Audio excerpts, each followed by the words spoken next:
In the ancient sands of Egypt, where the Nile's waters shimmered like veins of life through the desert, a tale of love, betrayal, and unimaginable power unfolded, a tale that would echo through eternity. Isis, the goddess of magic and motherhood, was born from the union of Nut, the sky goddess, and Geb, the god of the earth. She came into the world alongside her twin brother Osiris, the embodiment of life and kingship. Together with their siblings, the stormy Seth and the mysterious Nephthys, they formed a family destined to shape the fate of gods and mortals alike. Isis and Osiris were more than just siblings, they were lovers, rulers, and symbols of the divine order. As they ascended to power, Egypt flourished under their reign. But their happiness stirred a darkness in Seth, whose heart seethed with jealousy and rage. Seth, the god of chaos and destruction, yearned for Osiris's throne and the power it held. In the shadows, he plotted a treacherous scheme, a scheme that would shatter the divine harmony and plunge the world into chaos. On a fateful night, Seth invited Osiris to a grand feast, a night meant for celebration. But it was nothing more than a facade. Unbeknownst to Osiris, Seth had crafted a coffin, exquisitely designed, but with malevolent intent. As the feast reached its climax, Seth unveiled the coffin, claiming it was a gift, a magnificent prize for anyone who fit within it perfectly. One by one, the guests tried to lay inside, but it was Osiris who fit the coffin as if it were made for him, because it was. The moment Osiris lay down, Seth's eyes gleamed with triumph. He and his conspirators slammed the lid shut, sealing Osiris within the coffin, his final breath a gasp of betrayal. With wicked laughter, Seth threw the coffin into the Nile, where it was carried away by the current, lost to the world. When Isis learned of her husband's murder, her heart shattered into 1,000 pieces, but her sorrow was soon overtaken by a fierce resolve. She would not rest until she found Osiris's body and restored him to life. Driven by love and desperation, she began her quest, a journey that would take her to the ends of Egypt. For days and nights, Isis searched, her grief and determination transforming her into a force of nature.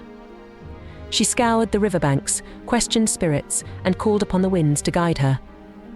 Her sister, Nephthys, joined her, the two goddesses united in their mourning and their mission. But Seth's malice knew no bounds. He had scattered Osiris's body parts across the land, hoping to prevent any chance of resurrection. Undeterred, Isis continued her search, her heart heavy but unyielding. She gathered each piece of Osiris's body, all the while pursued by Seth's minions who sought to thwart her at every turn. The darkness of night and the searing heat of day could not stop her. She called upon her magic, her words weaving spells of protection and guidance. At last, after what seemed like an eternity, Isis found the final piece of Osiris. With her magic and the power of her love, she began the ritual to resurrect him. She sang ancient incantations, her voice filled with sorrow and hope. The winds howled, the Nile's waters roared, and the earth trembled as the ritual reached its climax. In that moment, Osiris breathed again. His eyes opened, filled with the light of the afterlife. But the resurrection came at a cost. Osiris could no longer dwell in the land of the living.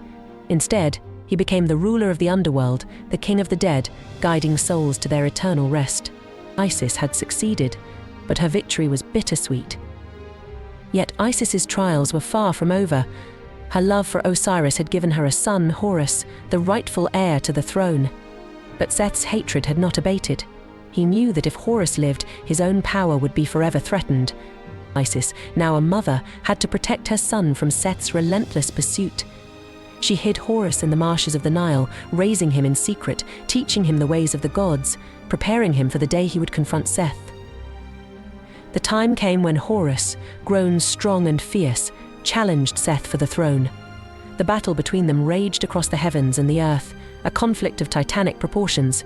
Gods and mortals watched, their fates hanging in the balance. Isis, ever the protector, used her cunning to aid her son, outwitting Seth at every turn. She tricked the ferryman, disguised herself as a lowly woman, and even manipulated Seth's own words against him. Finally, after a battle that shook the very foundations of the cosmos, Horus emerged victorious. He ascended to the throne, restoring order and justice to Egypt. But the scars of battle remained, a testament to the cost of power and the price of vengeance. Isis, though weary, was revered by all. She was not just a goddess of magic and motherhood, she was a symbol of resilience, a beacon of hope in the darkest of times. Her tears, it was said, caused the Nile to flood each year, bringing life and renewal to the land. And though her story was one of love and loss, it was also a story of triumph, a reminder that even in the face of unimaginable pain, there is a power that can never be extinguished. As the centuries passed, the legend of Isis spread far beyond Egypt, her worship carried to distant lands. Temples were built in her honor, and her image, a mother cradling her child, became one of the most enduring symbols of divine love. And so, the story of Isis, the goddess who defied death and darkness, lived on forever, a part of the tapestry of the heavens.